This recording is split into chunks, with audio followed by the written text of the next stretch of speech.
जय हिंद फ्रेंड्स। तो लास्ट कुछ वीडियो से मैंने क्लास 11th की हिस्ट्री को शुरू किया। कई बार हम हिस्ट्री को मगअप करने की कोशिश करते हैं, फैक्ट्स को, और बट फिर भी हमें याद नहीं होता है स्टोरीज़। हिस्ट्री की जो एक ख़ास बात है, बिपिन चंद्रा की जो मॉडर्न हिस्ट्री किताब है, उसकी एक ख़ास बात यह है कि उसमें जो भी चैप्टर्स है उसको एक स्टोरी के फॉर्मेट में लिखा गया है। कोई पॉइंट्स है नहीं उसमें, उसको पढ़ना, उसमें से पॉइंट्स निकालना ये थोड़ा रफ हो जाता है और टफ भी रहता है उसको करना। इसलिए मैंने आज यह कोशिश किया है कि उस चैप्टर को स्टोरी के फॉर्मेट में आपको डिलीवर करूं और आप उसको एक कहानी के तरह समझकर उसमें से कुछ फैक्ट्स को याद करके एग्जामिनेशंस में जा सकते हैं। First chapter and name is decline of Mughal empire. इस कहानी की शुरुआत जो मैंने बताया था लास्ट वीडियोस में, शाहजहां के टाइम से हुआ। इनके टाइम पीरियड में यह एक होल था। होल किसके लिए? तो फाइनेंशियल क्राइसिस का।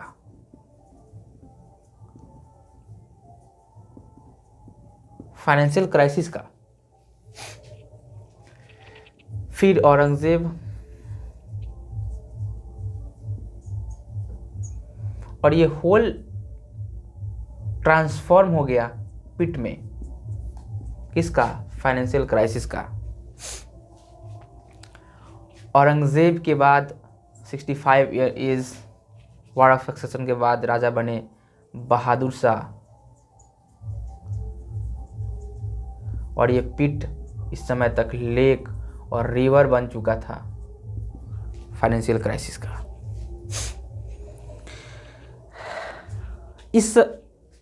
यह जो फाइनेंशियल क्राइसिस था, जिसके वजह से मुगल एम्पायर का डिक्लाइन हुआ, इनमें इनका अहम रोल था। इनका डेक्कन पॉलिसी,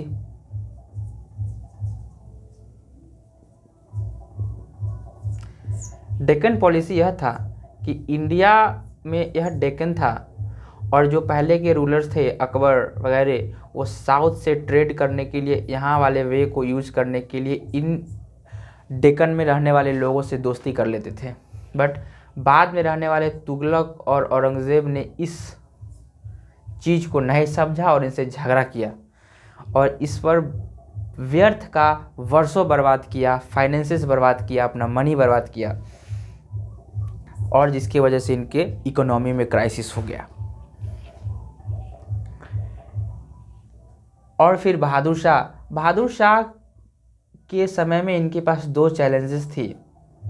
एक रिवॉल्ट का चैलेंज, दूसरा फाइनेंशियल क्राइसिस का चैलेंज।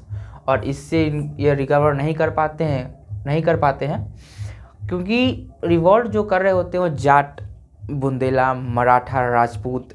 और फाइनेंशियल क्राइसिस क्योंकि औरंगज़ेब और बहादुर शाह के टाइम में रेकलेस ग्रांट्स और प्रमोशंस की वजह से इनके इकोनॉमी में जो फाइनेंशियल क्राइसिस था और एक लेक में परिवर्तित हो गया था। इन सब चीज़ों को, इन सब चैलेंजेस को बहादुर शाह कवर नहीं कर पाते हैं और जिसकी वजह से इनका इकोनॉमी लगभग ध्वस्त और फाइनेंशियल क्राइसिस में चला गया था।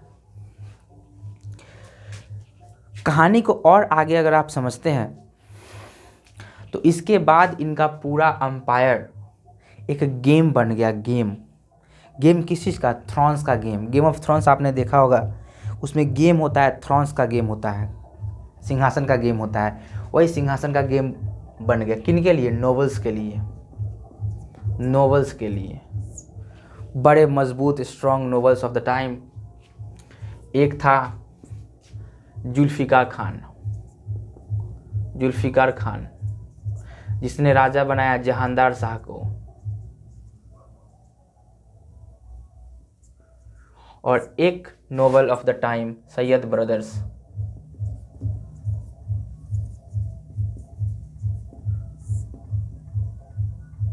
जिसने राजा बनाया फारूक सियार को।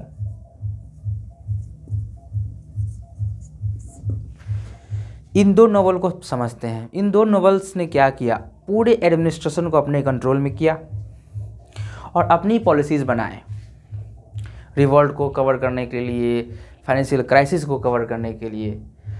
तो बहादुर शाह के बाद जब जहांदार शाह राजा बनते हैं तो इनको सपोर्ट करता है जुल्फ़िकार खान। जुल्फ़िकार खान इनको सपोर्ट करता है और पूरा एडमिनिस्ट्रेशन अपने कंट्रोल में करता है और रिलीजियस टॉलरेंट पॉलिसी को अडॉप्ट करता है। जजिया जो नन हिंदू के लिए टेम्पल विजिट और वर्शिप के लिए जो टैक्स होता था उसको एबोलिश करता है। साथ ही साथ जो राजपूत के साथ जो इनका एक कंसिलेशन की पॉलिसी थी जो बहादुर शाह के समय से पूरी फुलफ़िल नहीं हो पा रही थी, उसको फुलफ़िल किया। और जय सिंह ऑफ आमेर एंड अजीत सिंह, जय सिंह ऑफ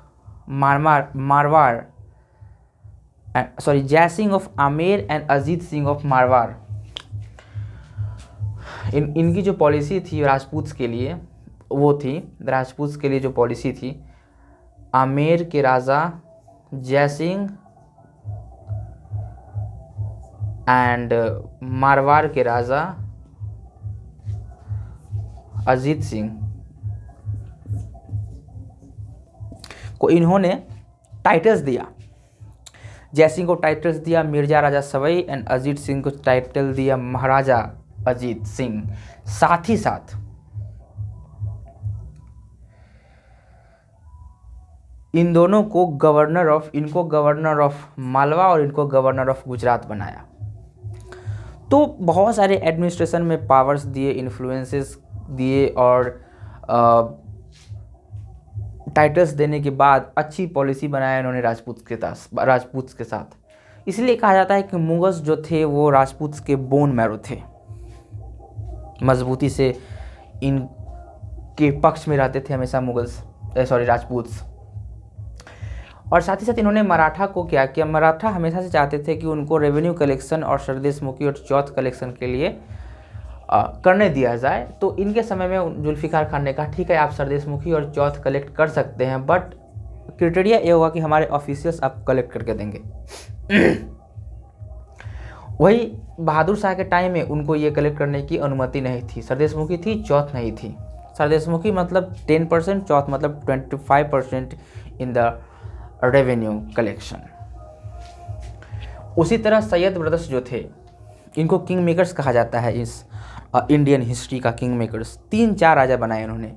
पहली बार राजा बनाया फारूक सियार को। तो फारूक सियार अदर नोबल्स के बहकावे में आकर इन्होंने अदर नोबल्स ने इनको बहकाया और इनके अगेंस्ट कान भरा। तो एक समय के बाद जब देखते हैं सैयद ब्रदर्स कि मैं फारूक सियार को कंट्रोल नहीं कर पा रहा हुआ और अगेन एंड अगेन वो इंट्रिग कर रहे हैं इनके अगेंस्ट, तो पहली बार इंडियन हिस्ट्री में और मुग़ल हिस्ट्री में किसी नोबल ने एक राजा को ही मार दिया। थ्रोन्स की कहानी, राजा को मार दिया। बाद में 2 ब्रदर्स को इन्होंने सैयद ब्रदर्स ने राजा बनाया, सुदाउद्दौला एंड सुद्दाउद्दलाजत, ऐसे 2 नाम थे जो नशे की आदत में मारे गए। और उसके बाद फिर राजा बना मोहम्मद शाह, द फेमस मोहम्मद शाह रंगीला। इस गेम ऑफ थ्रोन्स में एक बात जो मैं बताना चाहूँगा कि कोई भी मुग़ल शासक, मुग़ल रूलर एबल रूलर नहीं था। औरंगज़ेब के बाद इनको अपना अपना अम्पायर रिकवर करने का मौका ही नहीं मिला। आप अगर देखें Bahadur Shah 1707 to 1712 compromise and conciliation की पॉलिसी अनसक्सेसफुल।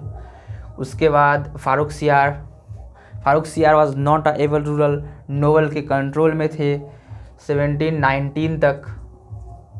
ये केवल इंट्रिग करते रह गए, साजिशें करते रह गए अपने नोबल्स के अगेंस्ट और कुछ नहीं कर पाए। उसके बाद 2 राजा बनते हैं जो नशे की हालत में दिन भर पड़े रहते थे और वो भी मर गए नशे की हालत में। फिर बने 1720 में राजा बनाया गया मोहम्मद शाह को। मोहम्मद शाह राजा बने तो इन्हें पता चला कि सैयद ब्रदर्स अब के कंट्रोल में पूरी इकोनॉमी है। ये चाहते थे कि सैयद ब्रदर्स के हाथों से बाहर आया जाए, तो इनके अगेंस्ट इन्होंने इंट्री करना शुरू किया। सैयद ब्रदर्स की सेम पॉलिसीज़ थी। उसने भी हिंदू टॉलरेंट एटीट्यूड को अडॉप्ट किया। उनको पता चला कि बिना हिंदू को अपने साथ किए यह अपना अच्छा एम्पायर नहीं चला सकते और मजबूत स्थिति में नहीं रह पाएंगे। तो इन्होंने मराठा को, जो बहुत दिन से मराठा का एक डिमांड था, स्वराज्य का डिमांड था जो शिवाजी ने देखा था, उसको इन्होंने पूरा किया। मराठा को चौथ और सरदेशमुखी कलेक्ट करने का परमिशन दिया डेक्कन में 6 स्टेट्स में। 6 स्टेट में, डेक्कन के 6 प्रोविंसेस में इनको चौथ और सरदेशमुखी कलेक्ट करने का परमिशन दिया गया।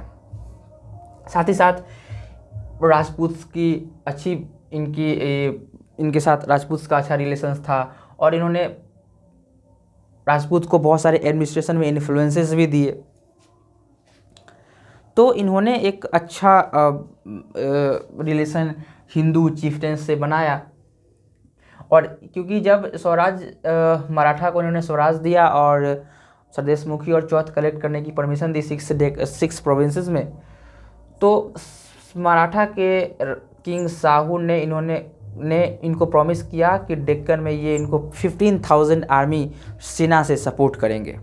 तो सैयद ब्रदर्स की अच्छी स्थिति थी, बट एंटी नोबल्स जो थे सैयद ब्रदर्स के, जो भी उस समय के अदर नोबल्स थे, जो भी अदर नोबल्स थे, anti nobles of Sayyid brothers, उनको सपोर्ट करने लगे मोहम्मद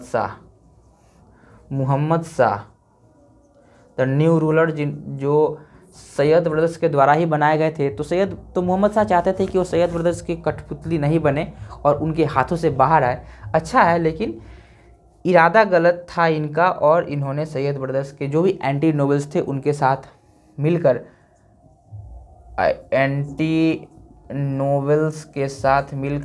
फर्स्ट टाइम उनके छोटे भाई हुसैन अली खान बर्रा को मार दिया। इनको मारते ही जो इनके बड़े भाई जो मंत्री थे, वजीर थे उस टाइम के मुग़ल एम्पायर के, अहमद खान ने फाइट बैक करने की कोशिश की, बट आगरा में इनको भी मार दिया जाता है। और इसी के साथ भारत के इतिहास में the king makers Syed brothers were killed, Syed brothers को मार दिया जाता है। तो ये थी 1720 तक की स्टोरी। 1790 टू 1748 मोहम्मद शाह लगभग 30 साल तक रूलर रहते हैं। ये समय लास्ट होता है जब मुगल्स रिकवर कर सकते थे, लेकिन इसी समय में NCERT लिखती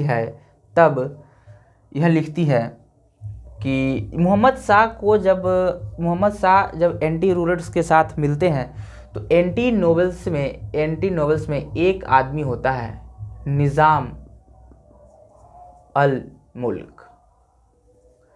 यह आदमी निज़ामुल मुल्क मोहम्मद शाह को सपोर्ट करता है और सैयद ब्रदर्स को मारने में मदद करता है। इसके बाद लगभग यही वज़ीर होता है नेक्स्ट, और मोहम्मद शाह इनके एम्पेरर। निज़ामुल मुल्क जो है लास्ट कोशिश करता है इस एम्पायर को रिकवर करना, क्योंकि फाइनेंशियली वीक हो जाता है और कई जगह डिसइंटीग्रेशन और अलग अलग तरह के किंगडम्स बनने लगते हैं। ये लास्ट कोशिश करता है कि इस एम्पायर को रिकवर किया जाए, बट मोहम्मद शाह नाम ही रंगीला था इनका, was not a able ruler, बहुत ही वीक और अंपायर से बहुत दूर रहता था, इसको रिकवर करने की कोई दिलचस्पी थी नहीं।